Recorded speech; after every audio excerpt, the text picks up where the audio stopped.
So I mentioned earlier, and then Dale couldn't stop talking about it right before the meditation, about how awesome Martha Creek is. Let me tell you a little bit about Martha Creek if you haven't met her before. You just want a little reminder. So Martha is somebody that from a very early age felt called to minister. And what that has expressed itself as is she, for the last 20 years, has been basically ministering to ministers and ministries throughout the New Thought movement. And she specifically works with and supports communities that are thriving. What does that mean? Give yourselves a little pat on the back. We are a thriving spiritual community. She has a lot of other things that would make you think that you should listen to her, right? Degrees and different workshops that she's been a part of. You can check all of them out at marthacreek.com. But really, when you connect with Martha, it's more than all of that. You know, from personal experience, every time that I am in the presence of Martha, I just feel supported, and I leave feeling more courageous to do what is within my heart to do. And so we are really in for a treat. She's not only going to be sharing with us about the on our third week of our Spirit Group's fall program on the 4 agreements, but she's also going to be sharing a little bit about some of the processes or the ways that we can respond to what some of us have already been talking about here, which is our impending move, right? Unity on the Bay is in the process of closing on the selling of this building and seeking out where it is that Spirit is leading us to move further into. So anyways, that's all to say we're all in for a treat, and please help me welcome Martha Creek.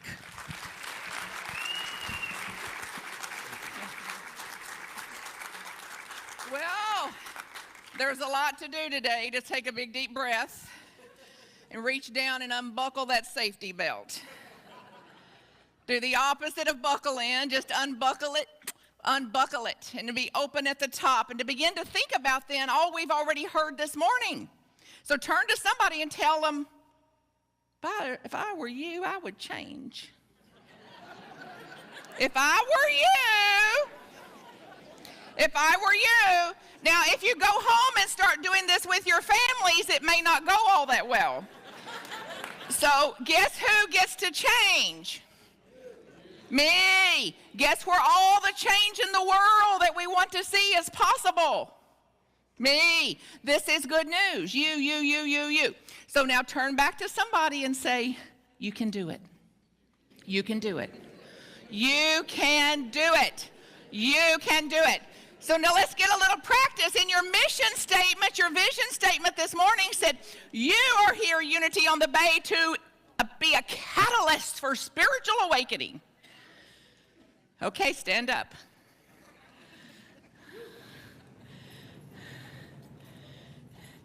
Now change your seat. Sit somewhere different.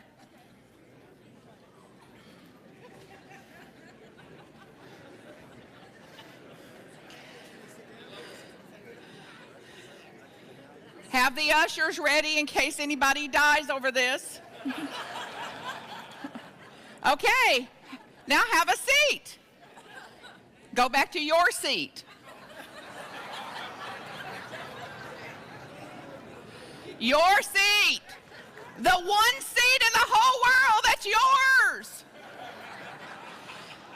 Now, what was that like?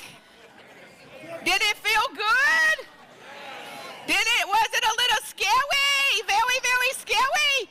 Was it, how dare you? You ain't the boss of me. I knew she's nothing but a tormentor. I don't know why they all like her.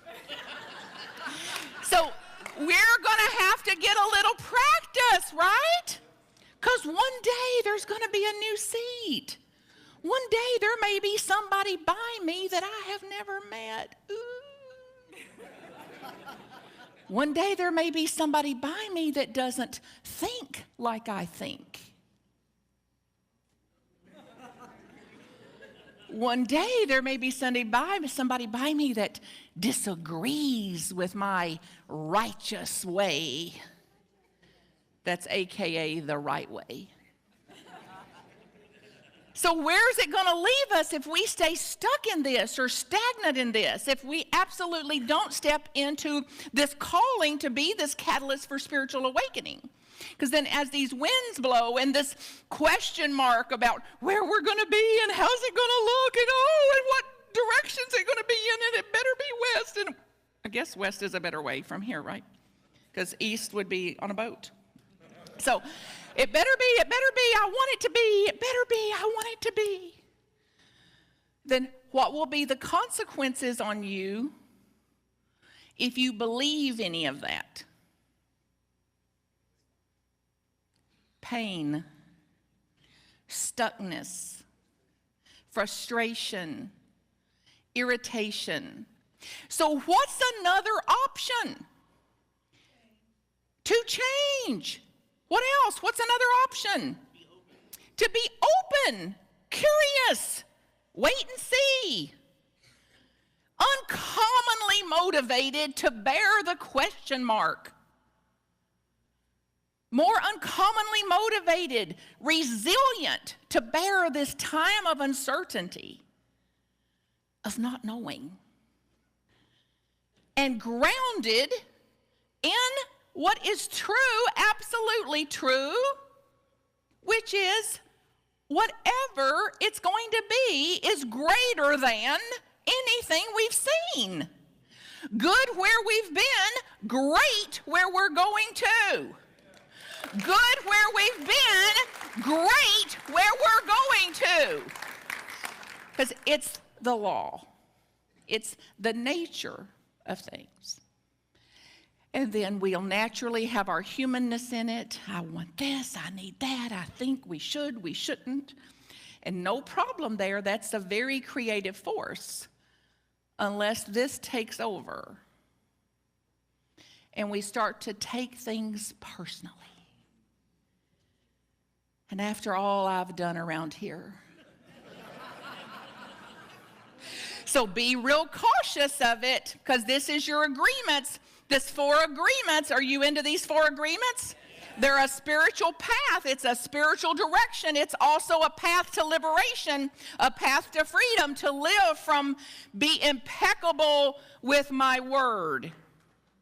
To be impeccable with my word. Now let's get a little real about it. Ring, ring. Hello?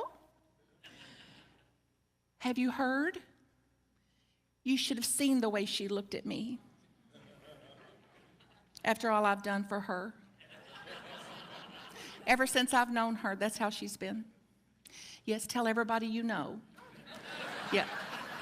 Okay, see you at church. Okay, bye-bye.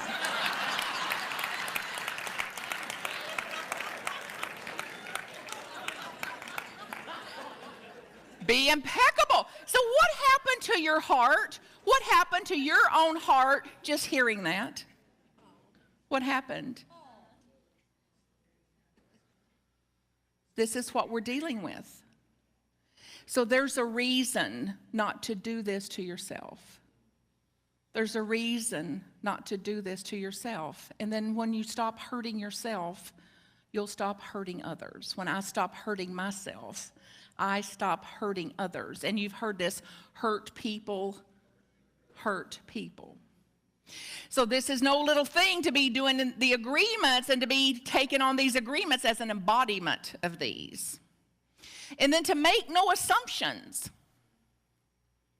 To make no assumptions. So then when she gives you the tone or he gives you the look, not to make up something about what that's about. I have not walked in their shoes. I have not had their experience. I have no idea what's going on there. I will not make any assumptions about that human being for my own sake. I cannot do that. I cannot make assumptions about people and displace my own unquestioned thoughts and beliefs, my own anger, my own anything out there on somebody coherently. And then, so not to take things personally. Is there anybody here that can do that? I'm just so eager to meet you because we're going to plan your ascension. if we have a pulse, if I have a pulse, we're going to take some things personally, right? Even though we don't want to, even though it's hurtful, we're wired for this. Like this mind, this lead us not into the temptation of being affronted. Deliver me from that. Deliver me to another choice that I can make when that arises, that is not so reactive, but is responsive instead. So that when I get hurt, afraid, they don't include me, they don't invite me, they disinvite me, they make fun of my wardrobe, then there's nothing personal going on here. So that nature of us, the nature of our human beingness, and to have a hurt feeling that becomes chronic, a chronic state of taking things personally versus, no, that's an old way. That's an old, archaic, worn out way. And there's another way for me, which is to see what comes, to accept what comes. I don't have to love what comes, by the way, or even like it. I certainly don't condone it. And I can respond to whatever comes differently if I don't interpret it and make up something and then displace what I just made up about it onto it, onto the thing. And then the last agreement is to do my best. To do my best. And then when I get upset or I take something personally, to stop shaming myself over that. To stop saying I can't do it. Like, oh, it's the 4th time I've read that book. Where's the hope in that? It's like, well, as long as we've got a pulse, we've got some work to do. You know, that's a clue. If we woke up this morning, there's something unfinished. So we can go about it then more deliberate, more willing even, and being the change. Where can I change? How can I change the way I see this? How can I change the way I'm going to relate to this? So get a sense of that and get a sense of being that. Several of us went over to see Abraham Hicks yesterday. If you went, raise your hand. These are people you can ask about what it was like for them. If you've studied that, it's all about the law of attraction. And some of the takeaways in that were particularly powerful for me. And I want to read a few of them here for you. And it is that stop arguing for your pain.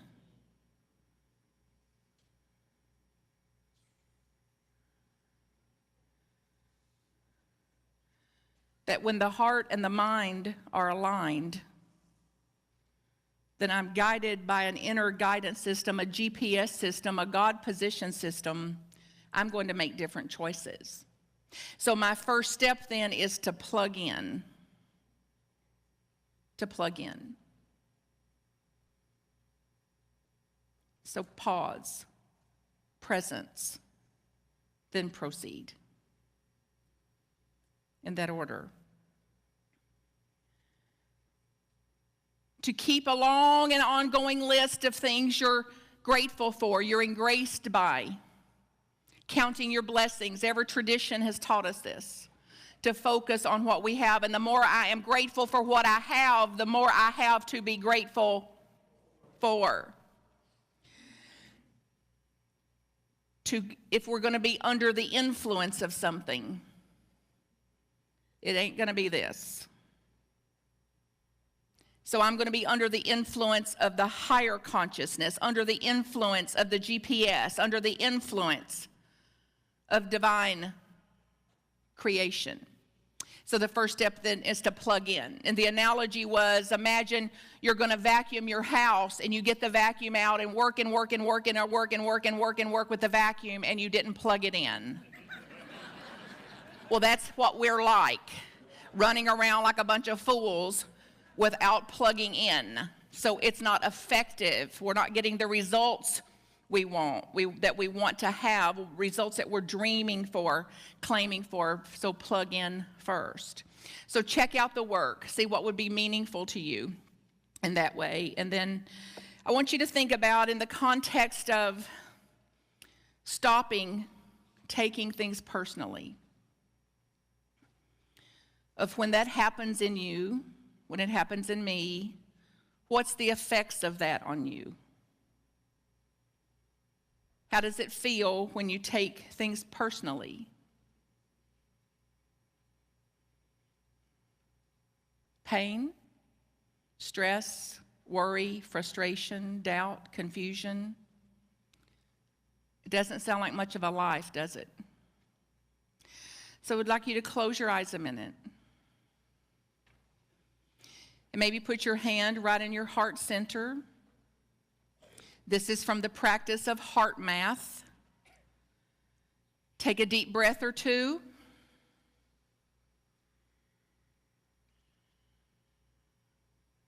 Present yourself. And in the same situation where you would have taken it personally, or you have taken it personally with a certain somebody, or the person that's just a general irritant, think about them a minute. But think about them from this place. Now, what effect do they have on you when you're in this place? What effect do they have on you when you're presenced like this?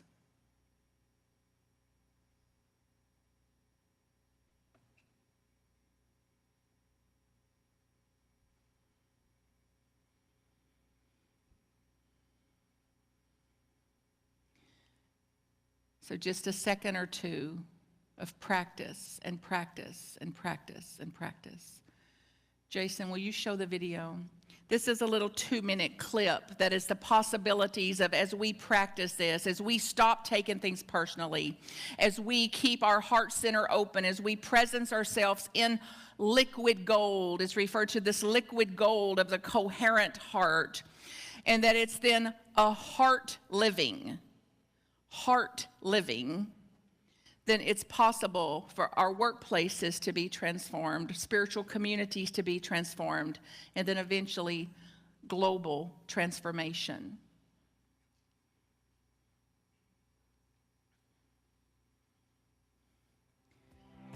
Scientific evidence provides support for a global field environment that connects all living systems and consciousness.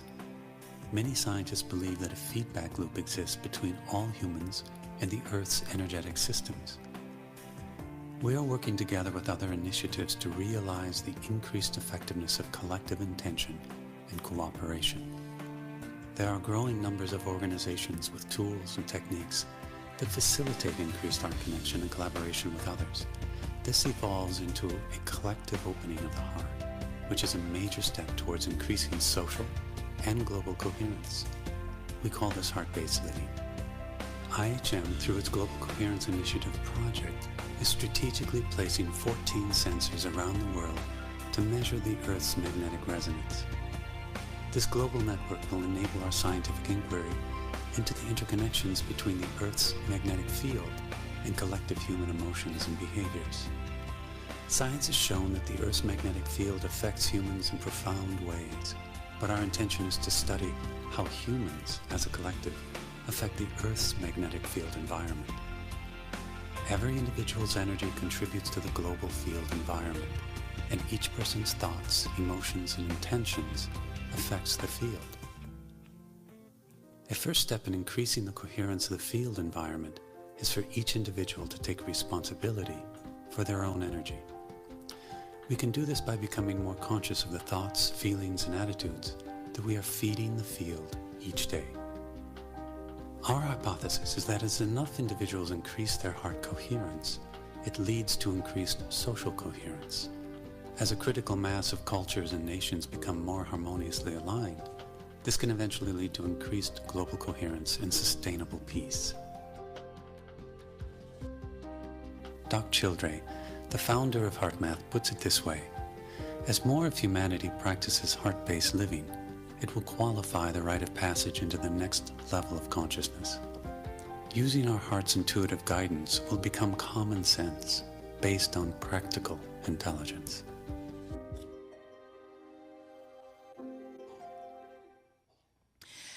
You ready for a rite of passage? a rite of passage, and that I'm not waiting anymore. You don't have to wait anymore for this rite of passage, that it is here today. Today, the day you've waited for, the day you believed was possible for all of your days is today. And then through this practice of this, then I embody it, then it's made possible. Then let there be peace on earth, and let it begin.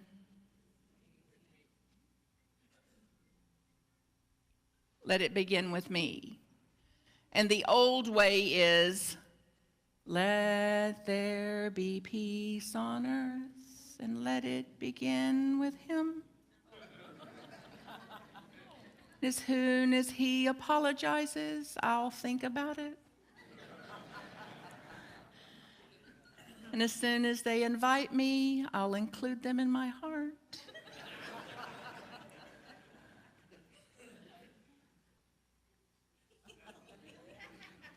Pain or peace. And it's really coherency. And then through building this coherency, then we're naturally resilient, naturally uncommonly motivated to see something through.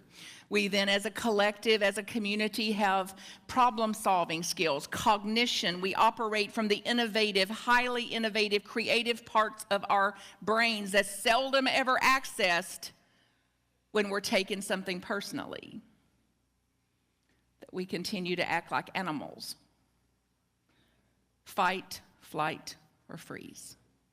Or we access the part of us that is our divine birthright, which is that to be able to think and to direct that thinking towards something that interests us and towards something we want to be a part of creating. And then basic unity. What we saw in the Heart Math is our basic unity teachings. Thought creates. The experience I'm having is my responsibility. So if I want a different experience, I've got to look at what I've called it and what framework I'm looking through. And herein lies all the power in the universe. In you, in me. The power within ourselves. So, big deep breath. Begin imagining now that when you leave here today that you have had a born-again experience and that you are free of some of this and that you're intentional in how you're going to proceed. That you have changed, I have changed, and that this change is not a theory or an idea, but something that has occurred in our being, in our mind, body, soul, and spirit here today. And I absolutely lift you up in that. And Godspeed to you as you continue to practice. Tomorrow night at 7 o'clock in that room right down that hall right there is Empowered Living. So I'll be in there practicing myself and inviting you to come so that we can take some of this more concretely into practical ways of how to be this in the world, in a world full of knuckleheads. In a world where there's big winds blowing, how I can be in those winds and still be stable and stable-minded and more centered. So join me there. And then out there on that wall are photographs I've taken in my travels. That's an exhibit of them right from my little camera phone, from my little phone. So I encourage you to soak them up. It is out there to remind you of what you love, where you love, and why you love. So I'd love you to take some pause with that today and hang around. If there's any way I can support you after this service, you're welcome to it. And anytime, MarthaCreek.com. I am here to serve those who serve. I naturally believe it's you. And we are the ones, we are the called ones. And if anybody else could do it, they'd be in these seats. So it's us, and the time is now. And I know that you know. Much love to you, and Godspeed as you fulfill it.